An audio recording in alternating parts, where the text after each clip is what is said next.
All right.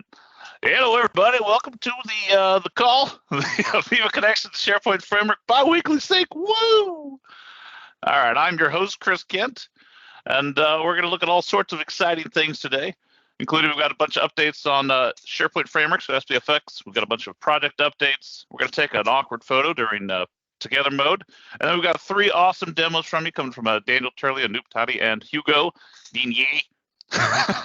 That's how you say that, right, Hugo? All right, it should be pretty awesome, but let's get going here. All right, come on, there we go. So the first thing we want to talk about here is, we've got all sorts of things for you here if you want to go check them out. So we've got a bunch of videos, we've got all our community samples, we've got sample galleries on all sorts of different things, right? All the way from list formatting to Power Platform to your hardcore SharePoint framework extensions and web parts and so on, and a bunch of extra tools for you. So be sure to check those out. That one link right there, that aka.ms/community/home. I'm sure we've already got it pasted in chat. Awesome, David. That is your one-stop shop to find all of this information, find the links to all of these things, including links to our other calls and so on, so you can stay up to date and informed. So up here, we've got all the community calls we just mentioned here. If you check out these links, someone want to mute somebody, that'd be great. But check out these links. They will quickly join you to the call. They'll add the things to your calendar. You can do all the exciting stuff and join them, and you'll be like, wow, it's amazing, just like that. Perfect. All right. And then, of course, we have our Power Platform weekly call. The next one here is on the 29th of August. What is that, next Wednesday? Is that right? Sounds right. Perfect. Tuesday. No, it's next Tuesday. Every single Tuesday. Every Tuesday. You would think I would know that. And yet. All right. So be sure to join that. All sorts of exciting stuff coming up here. We've got 3 exciting demos over there, including for the Microsoft team. All right. And then if you want to present, if you want to be one of the lucky people on this call, please fill out this form. Everyone is welcome, and we're happy to help walk you through it. We're happy to provide guidance on your presentation, on the different ways to do this stuff. If you need help with your demo, if you want to co-present, we just want to get you on here. We want to get you involved in things. And I think you'll find it's way less scary than you think. You do have cool stuff. You don't have to show some amazing, insane thing, right? You've been working on for 6 months. It's just something you think will help other people out that you did that's cool. Show it off. All right. And then finally, if you're looking at how to get started, we've got all sorts of things here with our sharing is caring. So this is David and Hugo and a bunch of other guys here. It is not recorded. And David, are you supposed to be talking about this? Why don't you talk about it?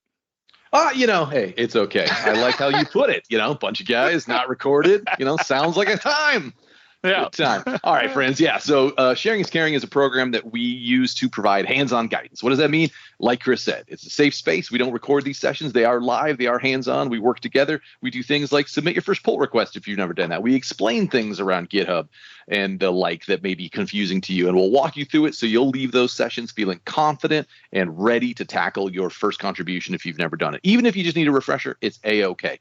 We've got a Power Platform Samples contributor coming up next Wednesday, August 30th, and you are more than welcome to join. We got a number that are already registered. We're using Teams webinar feature, so you'll get an invite immediately, and it'll be a good time. Definitely join in and let us know if you have any questions. We're going to be scheduling some more of those as well, and you'll be ready to rock and roll to get more involved. Now, once you have contributed, we want to recognize all the work you're doing with our recognition program powered by Credly. We've got some fun themes coming up here soon, just like, I guess, Starbucks kicked off their PSL today. So, hey, we're giving you a little sneak preview. Pumpkin spice, a lot of commits. So definitely get involved. It's going to be some fun themes coming up for the seasons. And it is absolutely free to get involved and to register, ak.ms/community/recognition. We want to recognize you. Great way to show off that you're doing a little bit more in the community than maybe your competitor. So great way to get involved and show that you're doing more. Chris, back to you. All right. So let's head over to Vesa and let's take a look at some of the latest updates on SPFx. Let's do that. So first of all, let's go to the following slide. The beta 5 is currently the latest version of 1.18 public developer preview. We're looking into releasing a release candidate next week, and then a few weeks after that going to GA. Some of the features which are available there is the new templates on the Viva Connection. There's going to be a lot of Viva Connection announcements coming up on the autumn as we're changing and improving that experience quite a lot, and not only on the dashboard side, but also on the Viva Connection side. Let's go to the following slide. slide. Quick recap on the growth. This is actually updated from this week. So the growth is looking incredibly good. So the usage is steady and the growth curve is massive. So we have tens of millions of monthly active users for custom SPFx components, all up in Microsoft 365. Let's go to the following slide. We did cover a bit of the SharePoint framework roadmap already earlier this week on the Tuesday call. So there's a bit of a longer description and discussion points on that. 1.18, as mentioned, is coming up on September, so relatively new, and main focus is on the Viva Connections side. We also, there's a related release, which we're going to demo next week, which is the Viva Connection Advanced Card Designer. So no code, low code experiences for building for Viva Connection. It's actually a really, really cool thing. A lot of future stuff here as well. Let's go to the following slide. And these are basically just additional slides calling out some features which are related on SPFx 1.18. So announcements for Microsoft Viva Connection is actually now partly out because I can see the documentation already available in the Microsoft Learn. So that's rolling out. There's a chat. I added a link on the chat, and then multiple Viva Connection experiences and teams is for multiple divisions who can have separate experiences for frontline workers. Really, really cool stuff. And then I guess it's time to move to cover. Oh, yes. And then, of course, the modern SharePoint. We're looking into announcing more and more capabilities and features. I guess this will be around Ignite timeframe, more details on this one. Some of this one was showed already Las Vegas in spring this year. So there's going to be a revamp of the UX for SharePoint. A lot of cool stuff. And you can extend all of this stuff using SharePoint framework. So really, really cool. And then we'll jump on the individual other projects. Fancy. All right, let's take a look at some updates. Julie, you want to give us an update on pineapple juice? I don't like pineapple Say juice. What? What? It's pronounced not pineapple good. juice. We're going to make it a thing. It's going to happen. All right. You're a nutcase, and I love it. I'm here for it. All right, version 3.18 to be released September 11th. We had not very many updates, so we are going to skip the August release. We did have a few documentation things. I merged those in on 8.21, so the documentation PRs are updated and merged in, but we will have no official release in August, so that moves it out to September 11th. The rest of the team is hard at work on version 4. So we have that issue pin 2678. That is our planning board. So it tells you what is on the docket for version 4. And very soon we will have version 4 nightly builds. So you can start checking out the early updates.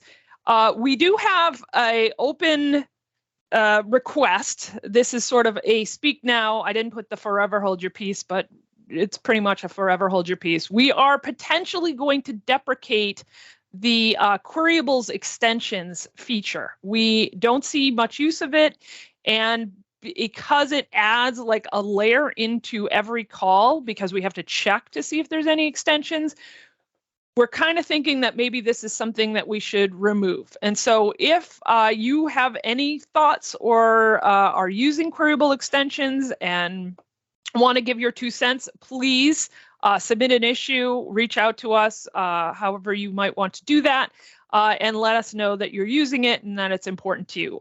Because if we don't hear from anybody, we're going to assume that nobody's using it, and we are pretty certainly going to deprecate it. As always, if there are any PRs on the V3 build, you can check out the V3 nightly build to see any PRs that were recently merged between deployments. And as always, you can follow us on Twitter, but also LinkedIn. We do a lot more activity on the M365 platform community now than we do on Twitter or, I don't know, X, whatever it is. And so that's all I have. Back to you, Crazy Chris. Woo! All right. So let's talk about this. So, Scary, you going to talk about the CLI here? Yes. Cheers, Chris. Latest beta release of CLI for Microsoft 365, which is 6.11, a bit of a smaller release. to date. So a couple of commands for Power Apps for updating user permissions to apps and removing permissions to apps.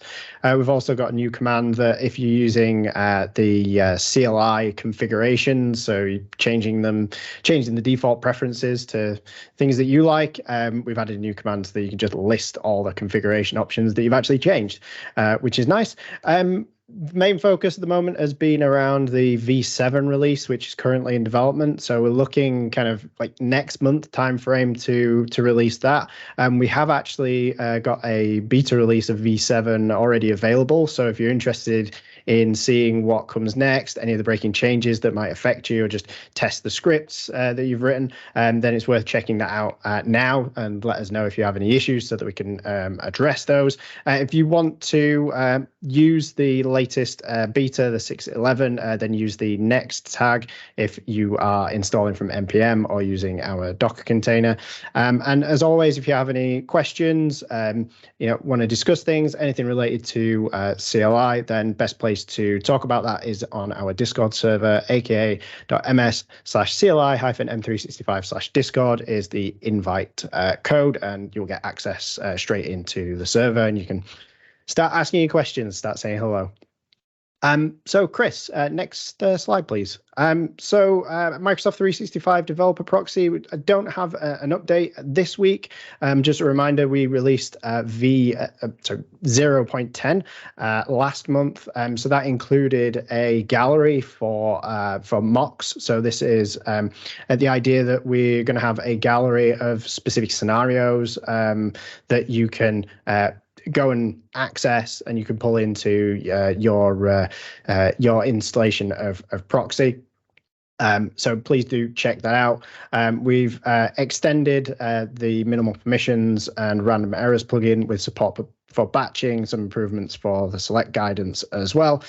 So we're going to continue, and we are working towards the end of the month for the V11 release. So more support for batching, and we're going to work on trying to get these scenarios for the mocks into the galleries. And if you are using the CLI and you already have mocks that you think other people might want to use as well, please get in touch, and we can look at getting those into the gallery. Chris, back to you. All right, thanks, Gary. All right, we're talking about these reusable SPFx controls. If you haven't had a chance to use these yet, I don't think I've done an SPFx project for the past several years where I haven't included one or both of these. Seriously, if you haven't looked at these, you're going to kick yourself for all the things you've already made that already existed. So go check these out. There's several updates to these, right? So you get a bunch of stuff your property pane, get a bunch of stuff controls, stuff that's going to make your life a lot easier. So check them out. Wow. Joel's got an update too for us, by the way. Joel, what you got, Joel? Hi, thanks, Chris. So like Chris mentioned, this is the go-to place for any SPFx project to avoid building stuff that is already there, reusable components that do a lot of the common scenarios that come up in projects where SPFx would be the suitable technology. We don't have a major release this month. We had one last month with a fair amount of updates. Since the release, we have been working behind the scenes mostly on issues that are there for years. So some of the issues we are addressing or trying to close, sometimes just trying to get a response, are there for like 4 years now, 3 years.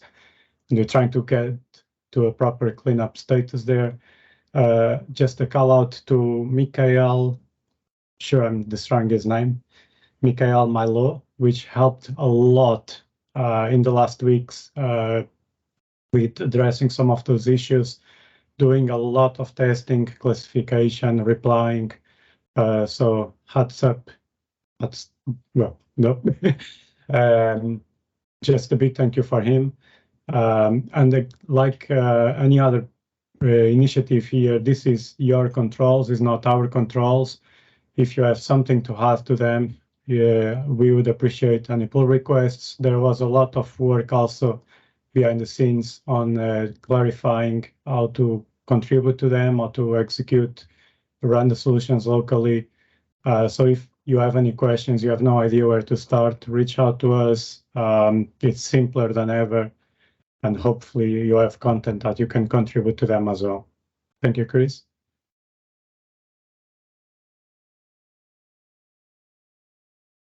right, Vesa?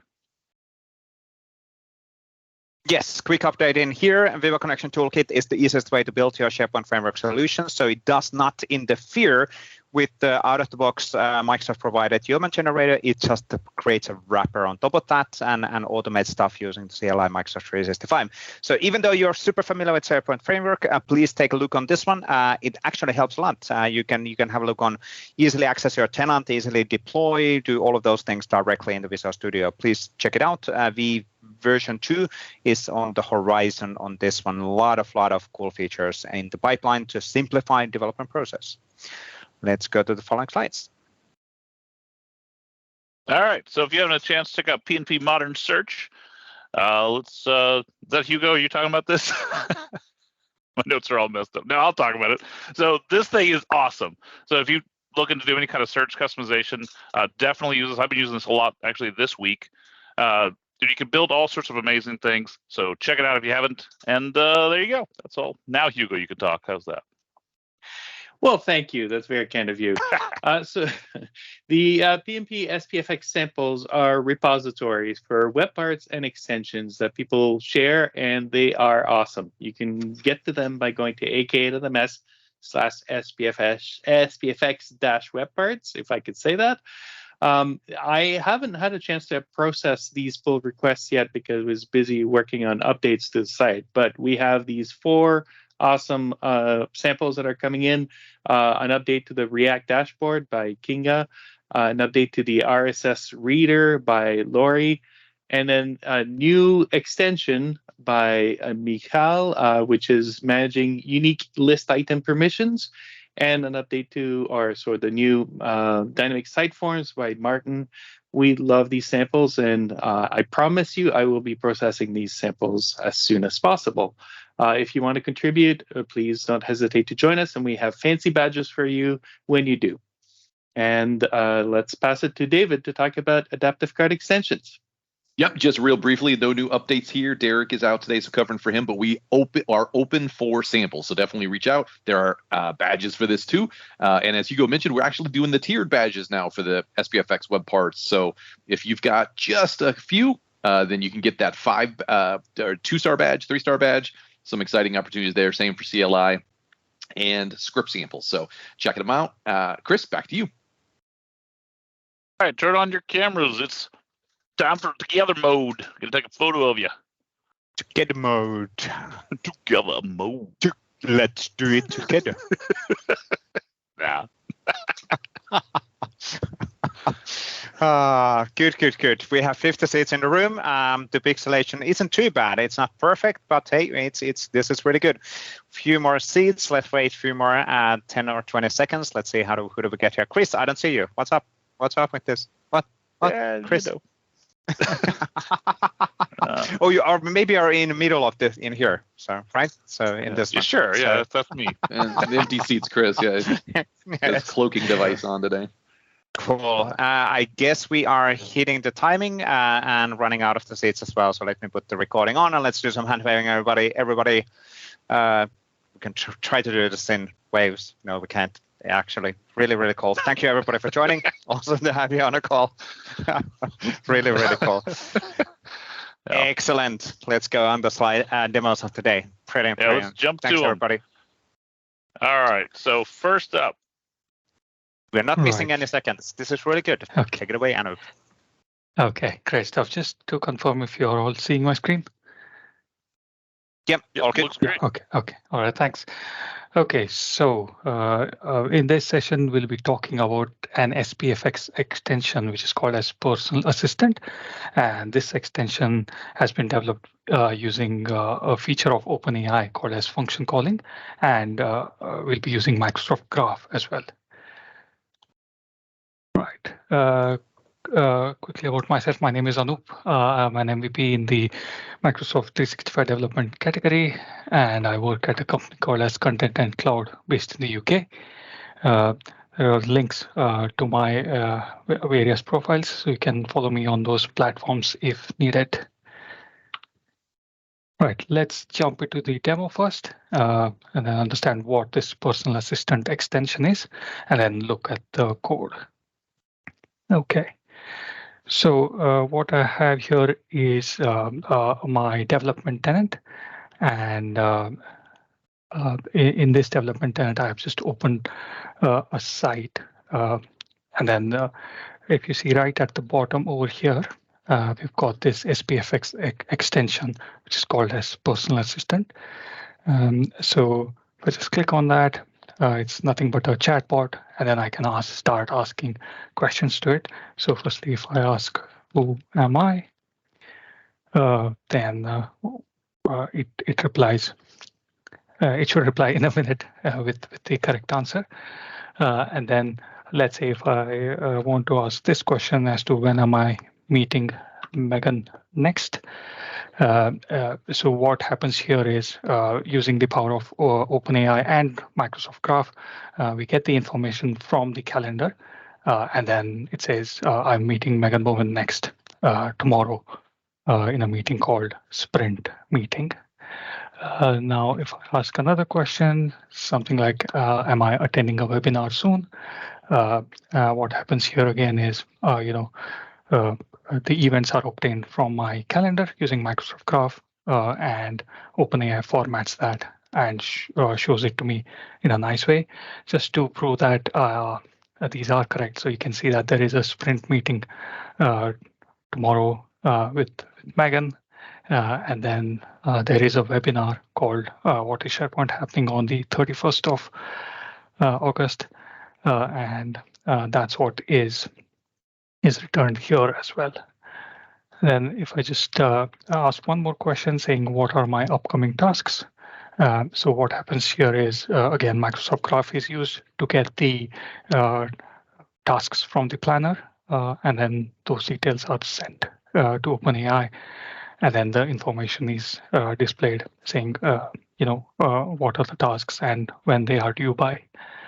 And then finally, if I ask one last question saying, are the trains running? And then because this is a personal assistant and this question is kind of out of scope, so the bot replies with, it cannot check train schedules as it's a work-based assistant. So that's what this extension is, an SPFx extension, which uses some capabilities of Microsoft Graph and OpenAI function calling and returns the results. Right, so that was the demo. Now let's understand what the scope of this application is and what are the different elements involved. So firstly, this particular feature that I showed just now is applicable to both OpenAI and Azure OpenAI. However, the sample only uses OpenAI. In the future, I'll be using Azure OpenAI and submitting a pull request as well. And the OpenAI models that were used, or the OpenAI models to which this is applicable are GPT 3.5 Turbo and GPT-4. Right. So let's understand what function calling is, so that we come to know why we are using that feature in this particular sample. So function calling is one of the features provided by OpenAI, which the way I think of it is such that it allows us to extend the OpenAI models, basically adding some extra capabilities. Say, for example, if we ask OpenAI what the current weather is, then the models won't be able to provide us with that information because those models have been trained until I think September 2021. So they won't be able to provide us that information.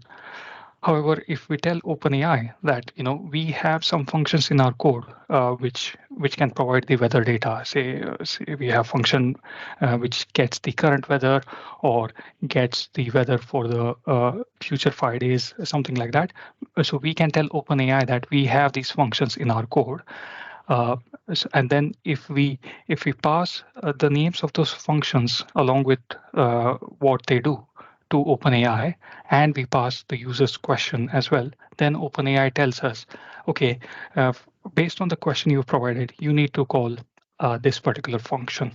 And then because OpenAI tells us which function we need to call from our code, the name function calling. Right, now let's understand that in a bit more detail. So here on the left, we've got this personal assistant, and let's imagine that this personal assistant application, or be it any other application which uses OpenAI API, and this application doesn't have function calling. So as you can see, if I ask a question like, when am I meeting Megan next, then this question is sent to OpenAI, and then OpenAI comes back saying, I'm sorry, I do not have access to your calendar, which is right. So with what we can, with the introduction of function calling, what happens is when we send the question to OpenAI saying, when am I meeting Megan next, we also send some of these functions that we have in our code. So we have these functions called get my details, get my events, and get my tasks. The implementation of these functions will be handled by us, but we are letting OpenAI know that, hey, we've got these functions in our code as well. So this request, along with the user question and the functions, is sent to OpenAI. OpenAI then analyzes that and then comes back saying, we need to call the function get my events, and then it also tells us which argument, the argument, what should be the value of the argument. We would have sent this argument to OpenAI as well, and OpenAI tells us, the value of the argument. So in this case, OpenAI tells us call the function called get my events and use the argument feature events as true. Once that is done, what we do is we call the get my events function on our side, and that get my events function uses Microsoft Graph, gets the events, and then passes that raw response back to OpenAI.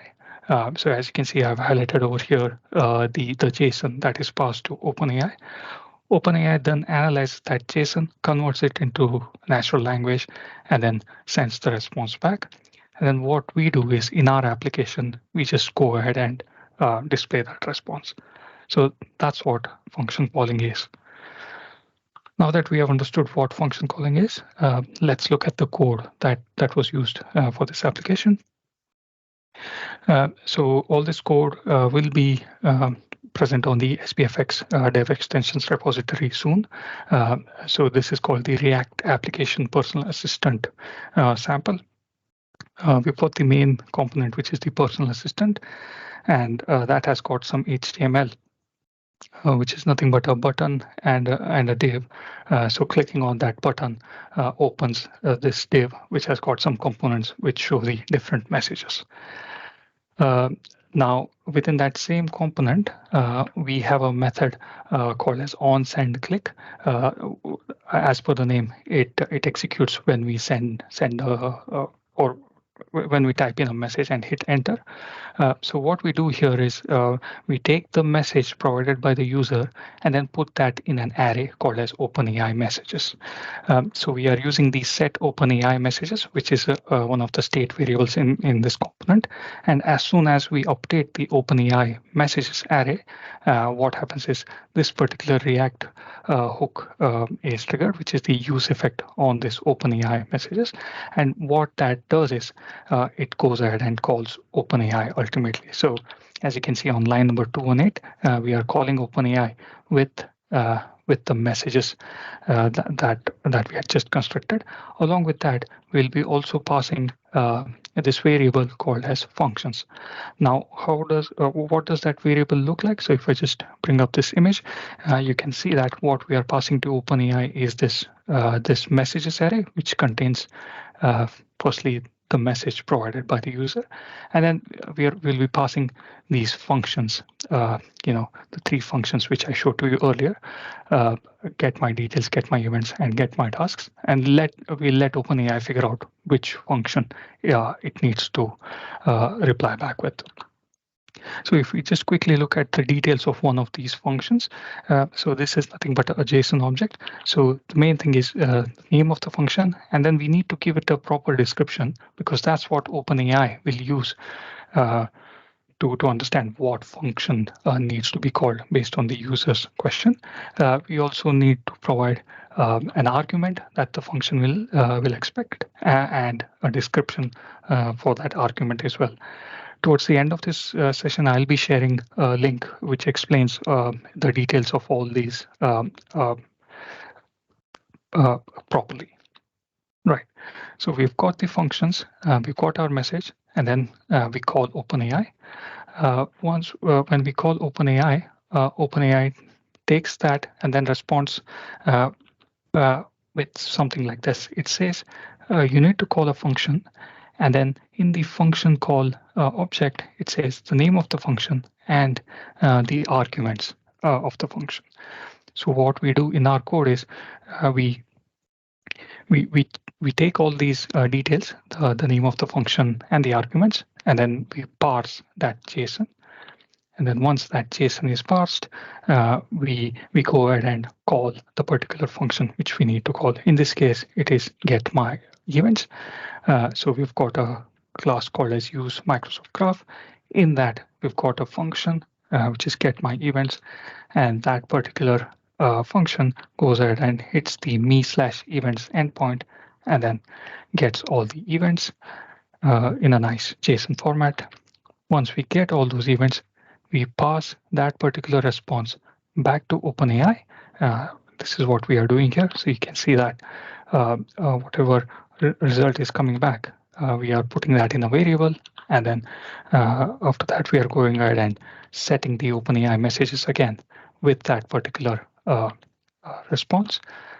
And then once this happens, what we do is, again, we go ahead and call OpenAI by passing these new messages. OpenAI goes ahead and analyzes that and then replies saying we need to stop the execution now. And then it gives us the plain text as well. So that particular plain text, which is in natural language, we go ahead and display in our app. Right. So in summary, function calling is available in OpenAI and Azure OpenAI. We saw how we are using it using OpenAI, but similarly, we can use it in Azure using Azure OpenAI as well. Now, this sample that I showed you is not production ready because all the code is client side, which means the OpenAI key is being passed from the client side. So that should not be the case. All this code needs to be moved to server side. So what I'll do in the future is I will submit a PR using Azure OpenAI, and then all that code will be server side. I'll be submitting a PR related to that soon. And then another improvement is there's no need to pass these functions in every request. We can pass them only when needed. So all that will be taken care later. And here are some of the resources that were used for this demo. So the OpenAI function calling, Azure OpenAI function calling, and then the link to the sample itself. Right, that's it from my side. And I'll be monitoring the chat for any questions. Awesome. Really, really cool demo. Thank you so much. Let's go ahead and move over to Hugo for now. Daniel, give us a little more time and we'll check in with you when Hugo's done. Awesome. Thank you. Let me know when you can see my screen. Okay, got it. Awesome. Thank you. So my session today is called Improving Your SPFx Development Process with Environment Variables. Thank you, Vesa, for making the title a lot more sophisticated than I had originally submitted. I think originally I said me show environment thing. So that's much better. So what we're going to talk about today is actually recommended by, see if we can. All right, I'm going to use my keyboard. Is recommended by 2 out of 3 SPFx developers. So this is going to be useful to you if you're talking about, if you're working in a team and you're working with multiple developers who use different URLs for their development tenant. It's also for anyone who's sharing their code, people who are writing samples and things like that. Obviously, if you're sharing your code and you're sharing a sample, you probably don't want to show your tenant in your code when you're sharing it with other people. And probably people who are working by themselves or not really sharing their code, or maybe Bo, those people would not really care about this kind of feature. But let's talk about how to use environment variables. So normally in your SharePoint framework project, you'll have in the config folder, you'll have something called serve.json. And the recommended behavior here is to go set your initial page and put the URL that you use for your environment. And then the cool thing about that is when you type gulp serve, it serves your sample. It goes to the page that you specified in the initial page, and you get to test your web part. You get to debug it and do cool stuff like that. But let's talk about a team working scenario here where you've got maybe a whole bunch of developers, dev 1, dev 2, dev 3. They all have a different SharePoint URL. So dev1.sharepoint.com, dev2, dev3, and so on and so forth. And then let's pretend that you also have a integration environment. Maybe it's a separate dev tenant, or maybe it's a separate site where you test your things. So in this case, I'm using contoso-dev.sharepoint.com. Maybe you have a separate environment for QA and production. So how do you address that? How do you work with that if you're sharing code and you're putting code in source control and things like that? You don't want to be changing this every single time. So one option, obviously, is to type gulp serve -- no browser. That works. Then it launches as gulp serve, and then you go to your own browser and you hit the workbench URL, and you'll be able to get your web part in test mode, right? You'll be able to play with it. But these scenarios kind of become a little bit more complicated when you try to debug your web part, for example. And if we look at the code sharing scenarios, right, we'll see we always end up having things like this, like enter your SharePoint site, right? And if you're not paying attention, you start gulp serve and it gives you an error, you can't find it. And then if you're like me, you're probably spending a lot of time trying to figure out why your web part is broken when it's really that you're navigating to the wrong URL. Now, the SPFx team is constantly improving things. And they're always adding new features, cool features, but sometimes it's hard to keep up. And sometimes it's hard to pay attention to all the announcements when they do so many cool things. So in SharePoint Framework 1.17, in the release notes, they snuck in something that I think is going to be very useful. If we look in the release notes, ooh, it got blurry. Let's see if we can clear this up. They added something called the ability to use SPFx serve tenant domain OS environment variables for serve configurations. And what it says is that you can actually go in your operating system, set an environment variable, and specify the domain or the site URL in your configuration, and you can use it across your SPFx solutions. And then anywhere that you need to use in the page URL, then you can actually put squiggly tenant domain as a placeholder, and it will automatically replace it in the variable. So let's talk about that. So again, you have an environment variable in your operating system called SPFx serve tenant domain. I'm not reading the underscores, by the way. And then in your configuration, you actually just get to put tenant domain between squiggly brackets in your configuration. So how would this look like? If I go to my serve.json, you get to see here that I have the tenant domain. Now, the one thing I should make clear is that the default behavior is to have, they already include the HTTPS and they already include the underscore layout and workbench in the URL. So really all you would be doing here is putting your SharePoint domain, right? So mine is hbdemos.sharepoint.com. That's all you'll put there. Now, you can also agree with your team that your environment variables could include the HTTPS and the specific URL name if you wanted to. You're allowed to do that. But the one thing is, if you're going to share that code with people outside the team, if you're going to be sharing samples, I would recommend that you always stick to the standard of leaving the HTTPS and leaving the underscore layout /workbench.aspx so that it's just consistent for everybody. Now, if you're in Windows, how do you set up your environment variable, especially if you don't have administrative privileges? You, in your start menu, you search for environment. you'll see a giant button here that says edit the environment variables. And then it'll bring you an old dialog box from previous versions of Windows, apparently. And you'll have a environment variable button in the lower right corner.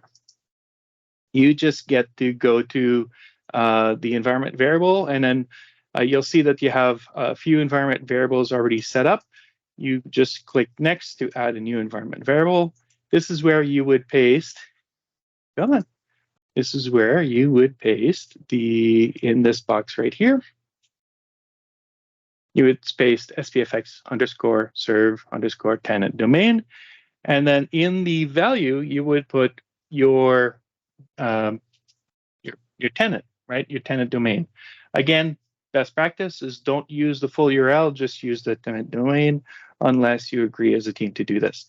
You click OK, and on your next session, it will actually use that environment. Now, one trick I found is if you just run Explorer, it'll actually refresh that. So you type Explorer, it refreshes that.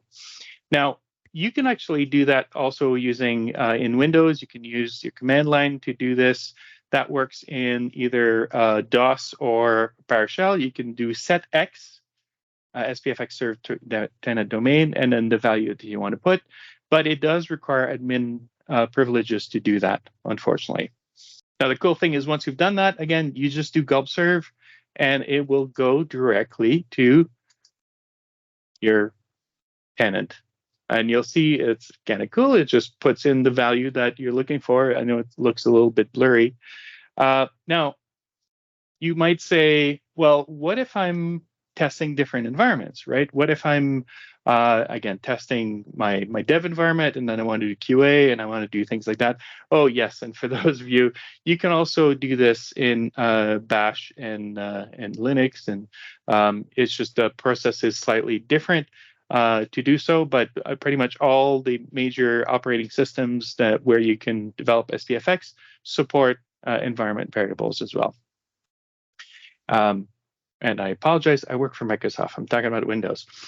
Now, if you wanted to actually set up the variable temporarily because you want to test it somewhere else, of course, you could go and change the serve.json configuration, but that can be annoying. You can actually just say set instead of setx, and set will set that value temporarily for your session. In Windows, you would do that. In PowerShell, you would use environment SPFx tenant domain equals the value. Now, there is a cool trick that you can do is you can actually combine these commands together. So if you wanted to temporarily serve a specific domain, you can actually write the command here where you say my environment is this URL and gulp serve. And what it will do is for that command, it will run in that URL for you. And then when you're done with that environment variable will be reset to your standard environment variable, which is very cool. And you can imagine, obviously, by doing this, you can actually start playing with your gulp command to do this kind of stuff. But that's a whole different conversation. All right, so let's try to wrap this up here. You might also say that, well, wait a minute, I'm using a remote container to actually develop. It's like you and I practice this presentation because you can actually go to your dev container.json, and in the dev container.json for your remote containers, you can actually say, you can add this in here, which says the remote environment variables, these remote environment variables will be promoted. So what you can say is, I want this environment variable, SPFx serve tenant domain, to be pre-populated by my local environment, which is very cool, because then you can just start a remote container, do gulp serve, it will automatically go to your development tenant. Okay, one last little bit here, because if you're working as a developer and you have your own developer tenant and you have your work tenant, you might be struggling with having to log in, and you might be using things like incognito mode or in private mode. But there's a better way to do this that will work way better for this. And I'm using Edge here, but you could do this in Chrome as well. you'll notice that in the upper left corner, sometimes it's in the upper right corner, it depends on where Microsoft feels like that day. But you'll see that you have a kind of a profile here, and it'll say work or personal or something like that. But what you can do is you can actually go to your browser, and if you click on your little browser profile thingy, you can actually go click on other profiles and then set up a new work profile. When you do that, it'll prompt you to log in. So you'll say sign in to sync your data. If you don't want to sign in to sync your data, that's fine. But what I do like to be able to do is any workstation that I work on, I know that when I log in on that profile, all my history, my bookmarks, my everything, my preferences are configured and synchronized. So I will skip you or spare you the part where I'm logging in here. But once my profile is created, it's going to have a name like Profile 3. You can actually click on the little profile settings to change your profile name. So do edit. You can rename it. So let's say I'm going to say this is my Contoso environment. You can pick a gratuitous image if you enjoy to do so, or you can even sync with your actual company profile image. But once that's done, one of the cool things you can do is if you scroll down a little bit under Profile Preferences, right here, there you go. You can actually go in and you can say, I'm going to add a profile preference. So I'm going to say anything that's got contoso.sharepoint.com or dev1.sharepoint.com, whatever you want. You can say, switch my profile to this browser profile. And the cool thing about that is when you do gulp serve, and let's actually go do that. So you see here, I have my work profile already showing on the browser. If I do gulp serve, and I had to speed it up, I apologize.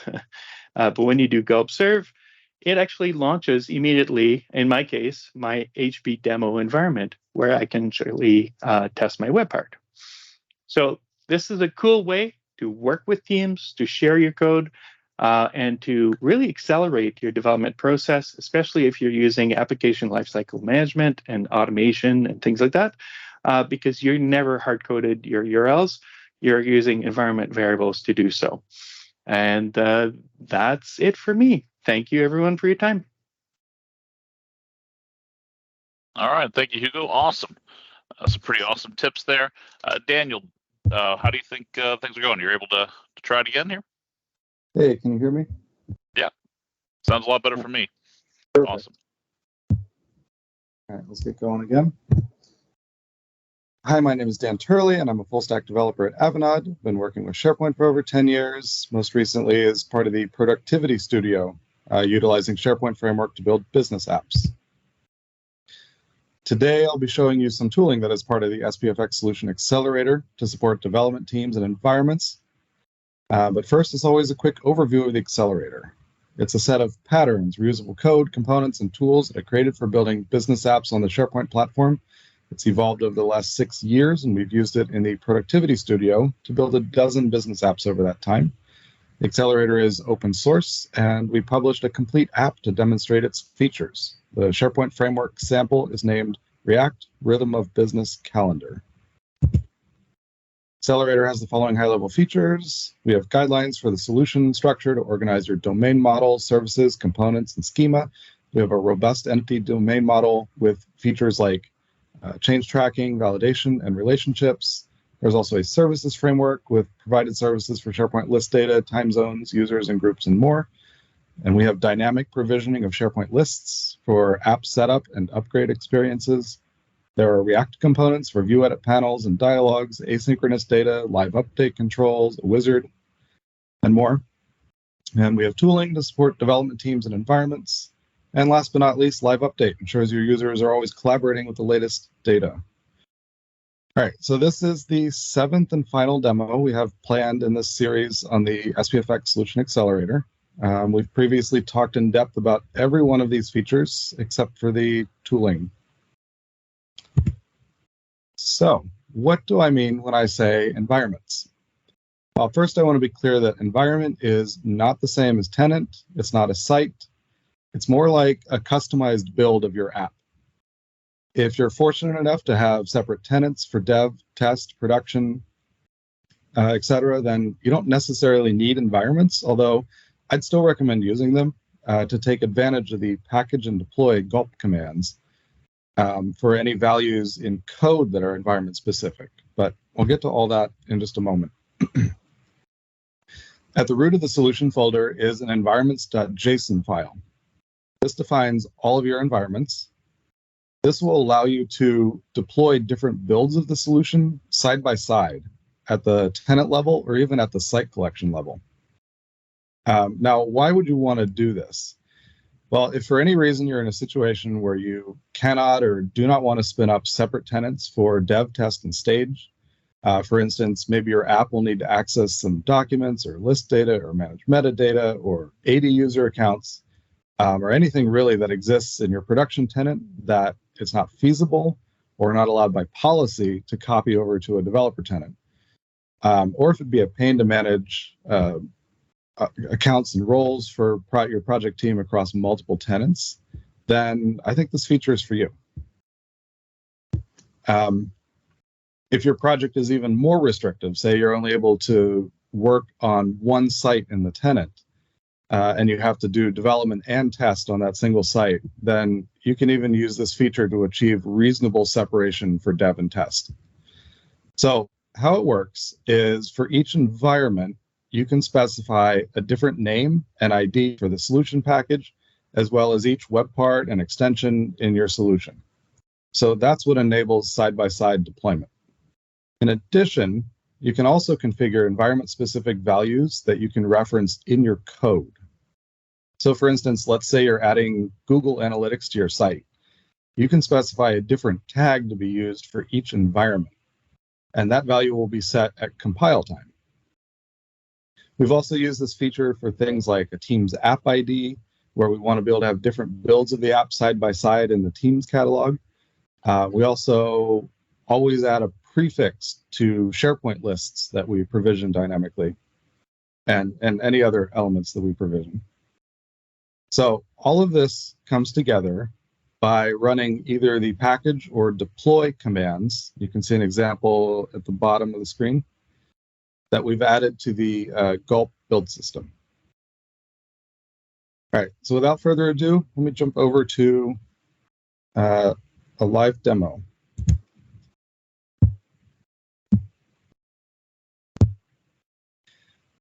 All right, the first thing I'm going to do is run this deploy command for the stage environment.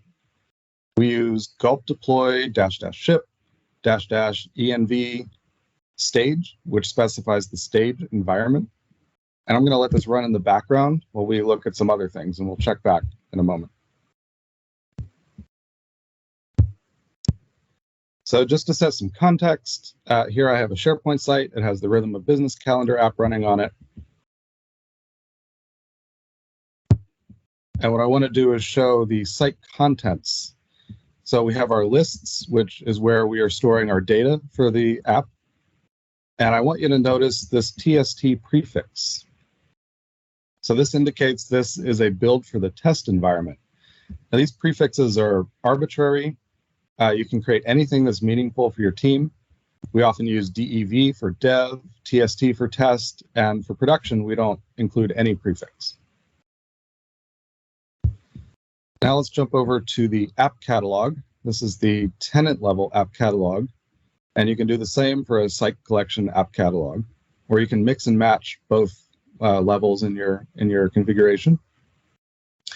You'll see here there are two different builds of the app installed side by side. One of them's the production version, and the other is for testing. And you can imagine we could have any number of builds for different environments installed side by side. This could be a developer tenant, and I can have the production version of the app installed so that I can troubleshoot bugs reported by end users. I can also have the latest test build and actively undergoing testing. I can have the latest development build that developers are actively working on, all side by side, clearly labeled, no accidental collisions when running the different versions. All right, let me bring up the code. So here we have what the environments file looks like. And you can define different environments using these short labels that you reference on the command line when you're building. And for each environment, you can specify different names and IDs for the solution package and for the each web part in your solution.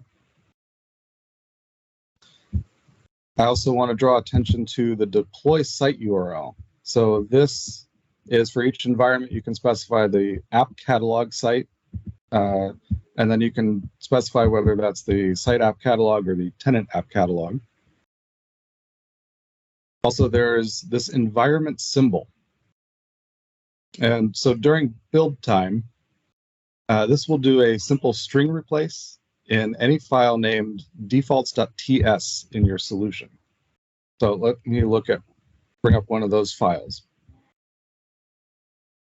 So this particular one is in our schema folder. So this is for lists. We're specifically configuring the names of the lists that we'll be provisioning on the site. And line 9 is where we would do the string replace during the build. So this references one of these values from the structure up here, which then contains different prefix values for each environment. And down here is we're exporting this defaults object, which gives us access to various titles for lists. So if I go over to this events list, we can see when we're defining the schema for this list, here's how I might reference that value.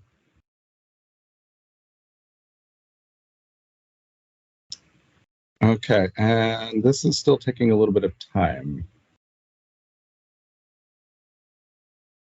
I guess what I can do is walk through.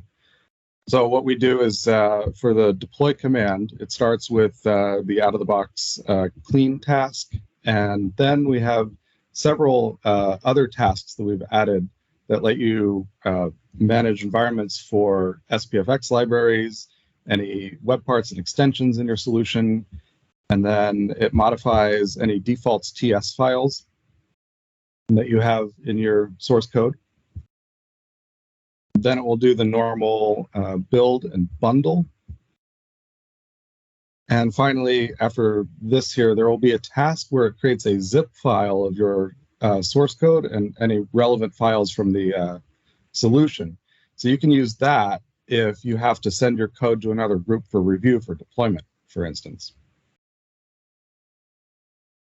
And so after it packages up, then there are some tasks that will set all those files back to their original values. And finally, for deployment, we use the PnP PowerShell commands to do an interactive login and then publish that to the app catalog. So if this ran faster, we would in a moment see the stage build show up here side by side with these other builds in the app catalog. So I'm going to do up. All right. Well, that wraps up my demo of environments and tooling in the SPFx Solution Accelerator. So where do we go from here? Well, my dream for years has been to share this with the world, and last year we were able to publish it open source. And I want to thank Vesa and David and team for all your support and allowing me to present this series of 7 demos over the last, I think, 6 months. And thank you to the community for listening to my demos. And I look forward to where we can take this in the future. So thank you so much. All right. Thanks so much, Daniel. Really appreciate it. Awesome series of demos there. Really appreciate it. Let me just share my screen. As soon as I figure out, we'll head back to these slides and we'll wrap it up here.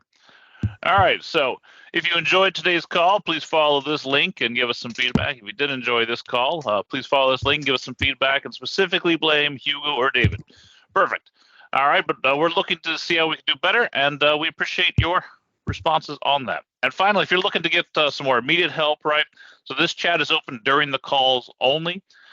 So if you want to ask questions about this, we'll have some links for questions for ask specifically to our presenters today, we'll post those in the chat. But if you're looking for more general help, or you're just looking to have a conversation with the community, check out our Discord. It's pretty cool. All right.